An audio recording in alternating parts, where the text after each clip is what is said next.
Buenos días, mi nombre es Luis Gerén Davis Cota Leal y hoy hablaremos sobre los ángulos y su clasificación. En base a la tarea que les dejé que indagaran en internet o en bibliografías, haremos un ligero repaso sobre los ángulos y su clasificación. Se le llama ángulo a la parte del plano delimitada por dos semirectas. Esas vienen siendo las dos semirectas que parten desde un mismo punto llamado vértice, que el vértice es este que tenemos aquí. A cada semirrecta se le llama lado del ángulo. En los ángulos tenemos el ángulo agudo. Es el ángulo que mide menos de 90 grados. Como podemos ver aquí en las imágenes, tenemos un ángulo de 45 grados, un ángulo de 27 y un ángulo de 60 grados. Estos ángulos son ángulos agudos. Recuerden, es un ángulo que mide menos de 90 grados. Tenemos el ángulo recto. El ángulo recto mide 90 grados. Exclusivamente el ángulo recto debe de medir 90 grados, como podemos ver en las imágenes. Tenemos el ángulo obtuso. El ángulo obtuso es el que mide más de 90 grados pero menos de 180 grados, como podemos ver en las imágenes. Tenemos un ángulo de 129 grados, un ángulo de 152 grados y un ángulo de 107 grados. Todos estos ángulos son ángulos obtusos, recuerden, más de 90 grados pero menos de 180 grados. Tenemos el ángulo llano. El ángulo llano es el que mide 180 grados, como podemos ver. Este ángulo mide exclusivamente 180 grados, no pueden medir más ni menos.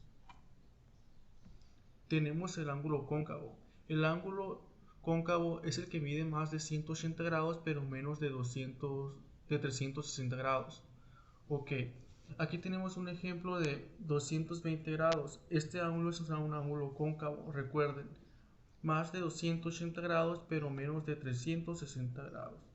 Puede ser uno desde 180, 200, 220, 240 o 160. Y sería un ángulo cóncavo. Tenemos el ángulo perigonal. Este ángulo es el que mide exclusivamente 360 grados. Este ángulo es súper fácil porque ese es la vuelta completa.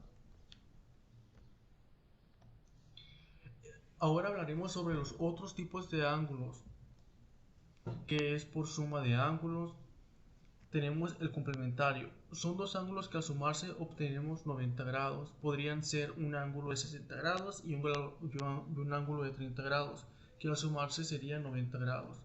Estos ángulos no se grafican, solo se suman. Tenemos los suplementarios. Son dos ángulos que al sumarse obtenemos 180 grados. Podría ser un ángulo de 100 grados y otro de 80 grados, que al sumarse serían 180 grados y sería un ángulo suplementario. Tenemos el ángulo conjugados. Son dos ángulos que al sumarse obtenemos 360. Podría ser un ángulo de 200 grados y uno de 160 grados y al sumarse serían 360 grados. Por otra parte tenemos por pares de ángulos.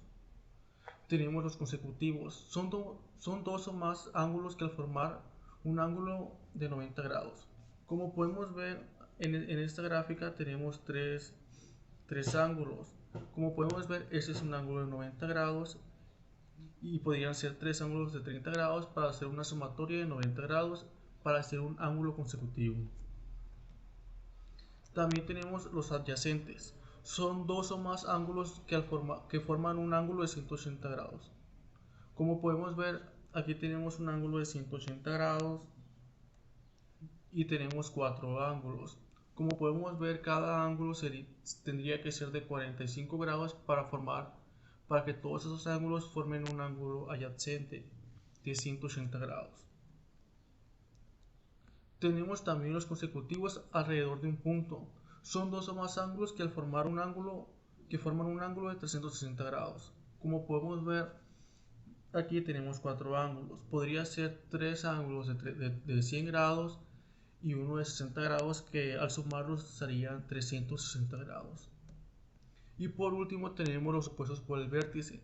Son rectas que al cruzarse forman dos ángulos opuestos y tienen la misma medida y tienen la misma medida, como podemos ver aquí.